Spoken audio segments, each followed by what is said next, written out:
Votes being counted, of course, over there. There's a handful of key battleground states that will determine the outcome of the US presidential election. The race to control the houses of Congress is running simultaneously. Out of the 100 members of the Senate, the Republicans previously had 53 to 47 majority. Democrats need to gain at least 3 to win control. My money says they won't do that, but who knows? All 4 if Donald Trump is re-elected and can break a tie. Currently, the parties are tying at 48 each. Similarly, in the House of Representatives, Democrats had a majority of 232 in the 435-member House. Currently, the Dems are leading 204 to the Republicans 190. Let's go back to our friend, DC-based Michael Graham, managing editor of Inside Sources. Michael, man alive, what is happening over there? It's a mess. I have no idea, man. I'm like everybody else. This is great. When you're a political junkie and you follow everything, sometimes it gets a little boring. You know what I mean? You don't want to admit that because your job is to pundify or write for Inside Sources or do TV. But this time, I'm as clueless as my friends who don't watch politics at all, and it's kind of fun. I will say this: you were talking about the debt that you're piling up in the UK. Yeah. See, that's why you need a leader like Donald Trump. The one thing Donald Trump is great at is not paying his bills. And I think one of the opportunities he missed was to run on the campaign of, I'll do for the national debt what I did for my hotel debt, and that would be great. I'll just ignore it. The Chinese. You come up with some scam. You leverage yourself so much that they have to buy you out to keep everything from falling apart. So you might want to think about that. Of course, in the good old days, you could just dump all the debt on Germany, but not anymore. Yeah, right? they're a bit wise to that kind of thing. In terms of so here's what I don't understand. As far as I could work out, when I woke up this morning, the headlines were this: Trump is unlikely to do it. But when it comes to Congress, the saving grace for the Republicans, they've got this thing licked in both House of Representatives and the Senate. That'll be Republican. So it's a scintilla of light for the Reds. Now I don't agree with that. I have to fundamentally reject the premise, which is that having a Biden presidency but a Republican-controlled U.S. Senate would be just a scintilla of light. I mean, for a lot of Republicans, they don't want to say this on the record. That's the ideal outcome. I mean, the fact is, having Donald Trump as the head of your party does some good things. It pulls in voters who never thought of themselves as Republicans. They were traditional Democrats, kind of like your working class voters who have stuck with labor over the years, and then they start shifting away. So we've had this similar shift. But he's also it's kind of like owning a tiger. When it's really cool, it scares the crap out of people you don't like, but man, look at the mess. And so if you could dump Trump now in a close race, so you haven't devastated your party. In fact, the Republicans picked up House seats. They won't take a majority. That's not a possibility in the lower chamber. But in the upper chamber, the Republicans are almost certain to hold the U.S. Senate. Seats they were supposed to lose by 10 points. Yeah. Like in the state of Maine, they actually won by 8 points. And so they're going to hold the Senate. It's almost certain.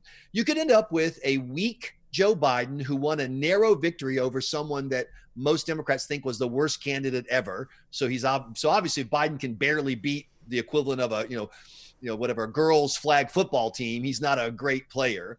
And you'd have a Republican Senate to slow him down. And now you have a Supreme Court that's very text-based. In other words, if you want an executive order that says, I want to give everyone ice cream, you've now got judges who go, the Constitution won't let you do that. You have to play in the rules. That's actually, a lot of Republicans will say it on the record, that's better than having Trump win and then having to deal with all the havoc that Trump is going to wreak on your own party. Trump has given the Republicans all the good you're going to get from him. He's given them some bad too, no doubt about it. He's hurt the brand and on and on. But look at this race. He has kept it close. I predict he will probably end up winning Pennsylvania, something that no Republican could do going back to Reagan. So he's done his good, and now Republicans would like to see him go now that they know they've got the Senate. That changes everything. So does that mean that Biden can't do anything for 4 years? I mean, I know there are executive orders and the like, and you can usurp the system through your presidential status. However, you can't do that every day of the week, surely. So in the current, that's the real question. That's the other reason why I think some Republicans are hopeful Biden will win. Before Clinton, to a degree, but certainly by the time he got to George W. Bush, America had started using its Congress like it is a parliament. all team play. You know what I mean? Like you just the system. Our system isn't designed that way. Our system is designed for senators to say, "I don't care if you're my president or not, pal. We're the Senate. We matter." And the House is supposed to say, "Screw you. I know we're all Republicans, but we handle the spending, mister. You just sit down and wait your turn."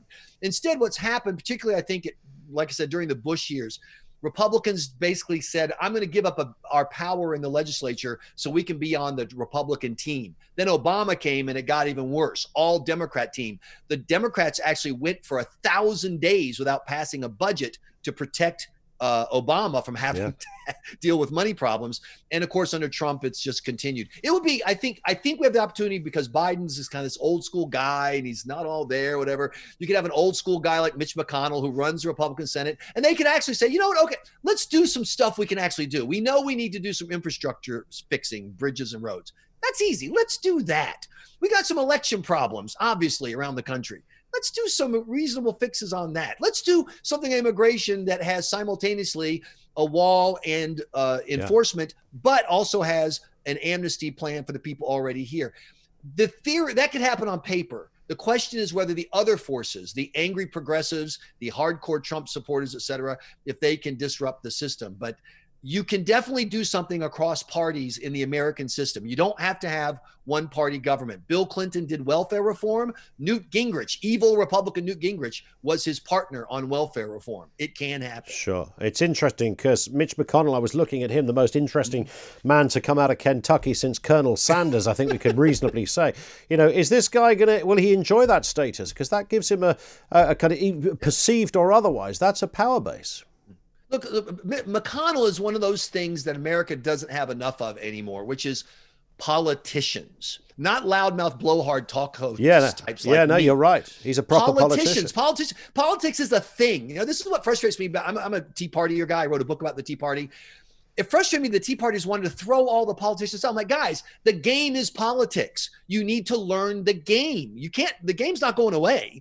You're like, it's like you're showing up for I'm trying to think what sports you guys have over there. Showing up for a cricket match with a I don't know what other sport. You don't even have any sports, whatever. Yeah, kickball. Football, football, man. What's wrong with you? You guys have that third world kickball crap over there. Yeah. So I mean, you got to show up with the right game. Learn stop complaining that there's no, touchdown in soccer.